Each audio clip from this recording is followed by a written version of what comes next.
Well, welcome to Retro Reprise. I am changing formats once again. So this is going to be more of a podcast style format, so it's a bit more loose, it's a bit more relaxed, and it's because I've been bitten by the podcast bug. I went yesterday and recorded with 2BT to do a Ready Player One pre-game and just kind of talking about stuff from the book and things that we want to see in the movie. That should be coming out next week. I'm hopefully you guys go check that out. So that'll be really fun. But today I thought I would talk about a couple things and get your opinions on them. Again, I'm trying to do different formats, trying to figure out what sticks. So if you like this, and if you're here for the first time and you like this, click the subscribe button. If you've come back and you're like, hey, man, he's changing formats again. Yeah, I am. Then if you like this, then give me a like, please, because that really does help out. And if you have any comments, definitely comment. I hate to sit there and try to push people to be like, oh, like, comment, and subscribe. It's one of those things that's really kind of irritating, but it is kind of a necessary evil, especially with YouTube. But I put a little bit of a graphics together, and so there is something that you can actually watch on screen, but this is going to be primarily sort of an audio style format. And maybe eventually, if this does catch on, then I'll go find some place where I can host the audio files and throw those up. But as for today, we do have some things to talk about. First of all, Toys R Us. Last week I did a video where I went out to Toys R Us for my last time, and apparently I went about a week too early. So if you have been waiting for Toys R Us to really break down and start slashing their prices, well, they've started doing it. They started doing it as of yesterday. So if you're looking for a deal on video games, toys, collectibles, whatever it is that you go for, now is the time to start. And I've been reading articles about different stuff that's going on with Toys R Us, and basically they're saying as time gets closer to them closing doors, you're going to see more prices start to fall. The problem is you're going to run into, there's sort of a sweet spot where you have your end time, and then you have the time that they're dropping those prices. Well, if you continue to wait, then you can either wait too late, or the prices might be dropped to a point where you'd actually go and buy something, but it won't be available. So that's the thing to keep in mind. So if you're someone who's been looking for video games, I lucked out and got a new 2DS XL for like $100. I also have a story about that. It's time to head out to Toys R Us if you want to have one last romp.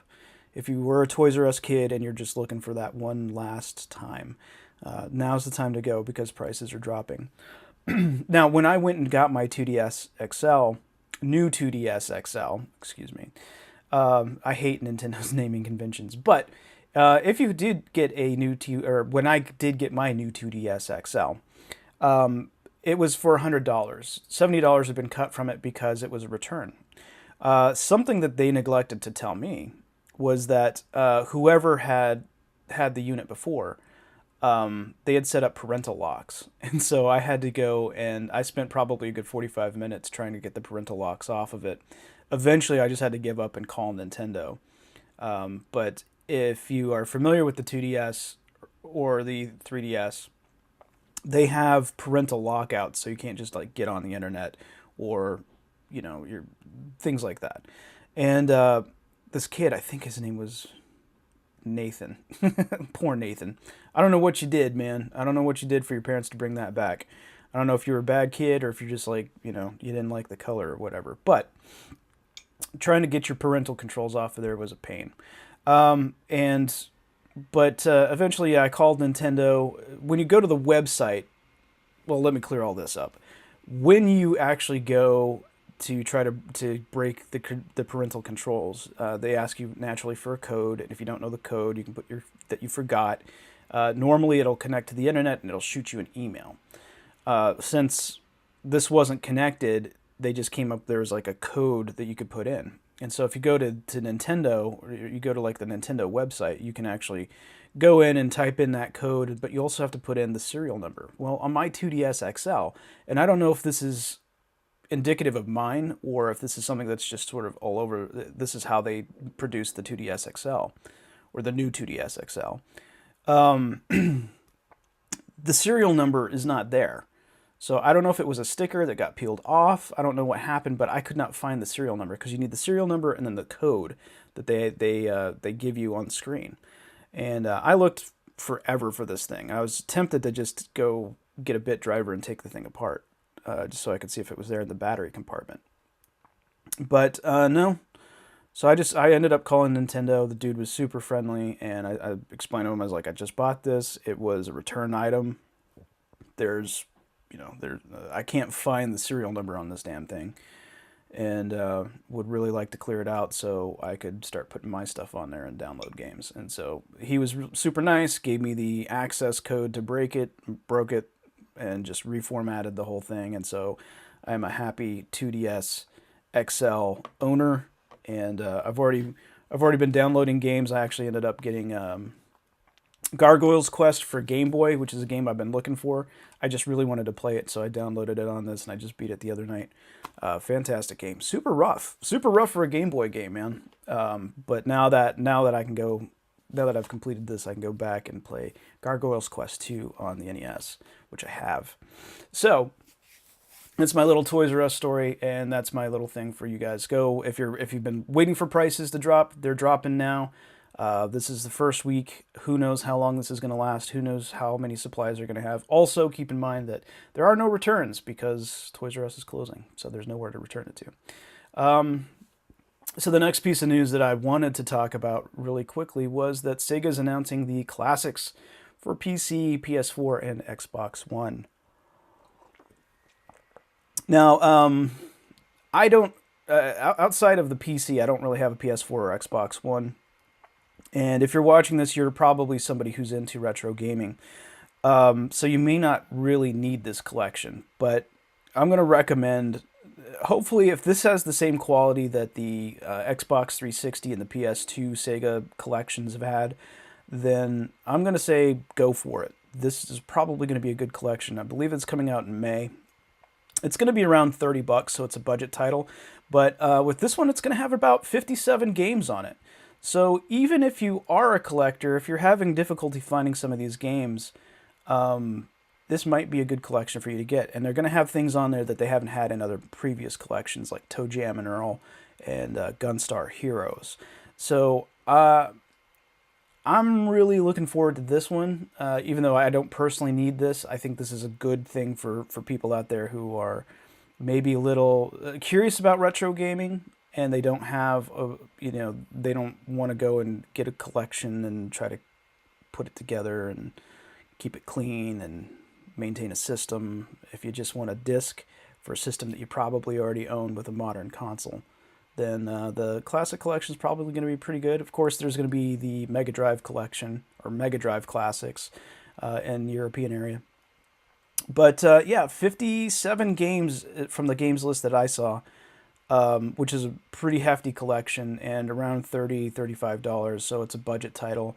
This will be great. This will be a good little, treat for you if you have one of these systems and you sort of reminisce about the 16-bit era, or if you've never even really dived into the Sega Genesis library. This is probably a nice curated library for you to get into without spending a lot of money, using up a lot of space, or trying to get things to work. And finally, let's get to the Atari VCS. Okay.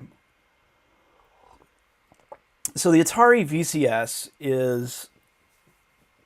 It was shown at GDC 2018, and I've been watching videos and reading articles, and no one really seems to know what this thing is for.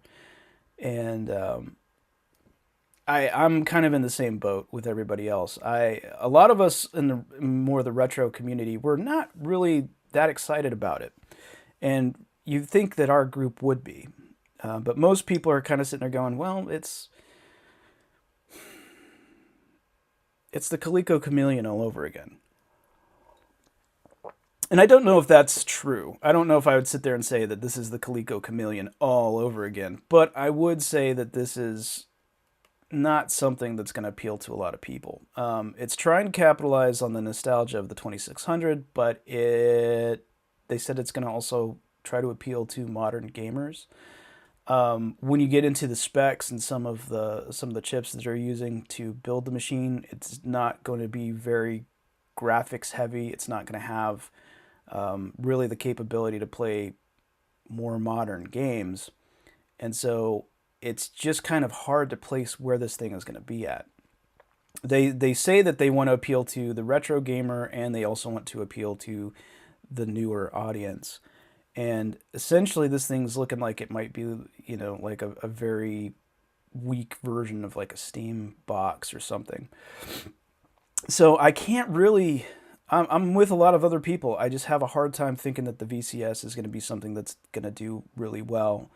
And it just doesn't feel like it's a substantial enough system to go and do something. So what Atari needs to do, if they're really wanting to go and do this, is they either need to make a new system, and they could go with the VCS thing. They could even go with the classic wood grain stuff, but something that's going to play discs, something that's going to have a vast downloadable store or access to Steam, and make it a modern system. So they can either have a modern system, or they need to appeal to the retro crowd and go, well, this is a very fancy version of a flashback that'll play cartridges maybe. So they either need to go with one or the other. They did say that they're going to have classic Atari games downloaded onto it. I don't know what kind of variety they're going to have. I don't know if it's just going to be like 2600 or if it's going to be a blend of like 2600, 5200, 7800, ST. I don't know what they're going to have on it. And the thing is that people have gone to see this system. They had it. I think they just had a like not even a prototype, just sort of like here's what it's going to look like, just to see what the system would look like. And people were impressed with the way it looks, which is great, but everybody's really skeptical about how this thing's going to operate, and I'm kind of in the same boat. No one seems to be that excited about it. I do know people that are, but they're people who aren't really big into the retro game scene. They're just like, oh, this is going to be an Atari thing, and it's going to have a bunch of games preloaded on it, and the price point is looking around that $300 to $400 range. You're asking an awful lot from people for a system that no one really knows exactly who the target audience is. It's not really honed in, and you're pretty much asking for crowdfunding for it. So that's the only thing I can say about the VCS. I haven't really talked about the VCS on my channel because it's just hard to sit there and go like, hey, this is a thing that people want to see. This is what people, this is a device that people want. At least with some of the other clone console companies, they're producing stuff that people want to see. The Atari VCS, well, you know what it should be? They should actually pair up with Hyperkin and actually release the Retron 77 and have it and give it 7800 capabilities. That's what the Atari VCS should be doing. They should be just making it a retro console and making it attachable to an HD television, and something that'll take some cartridges so you don't have to go bust out your old 2600. That's what the VCS should be. And that should be giving everybody, both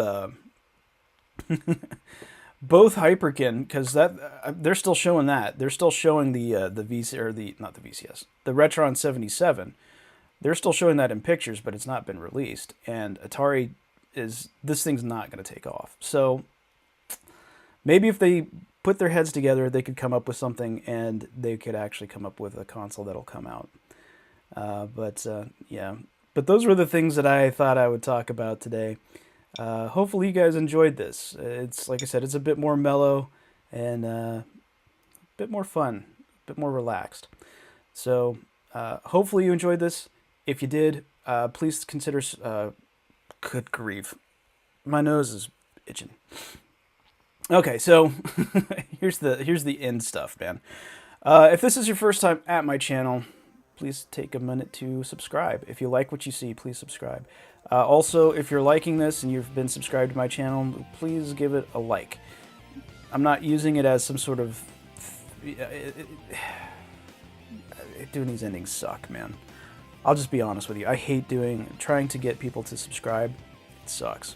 So yeah, if it's your first time, like it, subscribe, comment. If you actually have a comment on any of these things, please leave a comment. I try to respond at least within 24 hours. I don't always get the opportunity to, but I try to respond as much as possible. But that's going to do it. Thanks for watching, and I'll see you on the next Retro Reprise.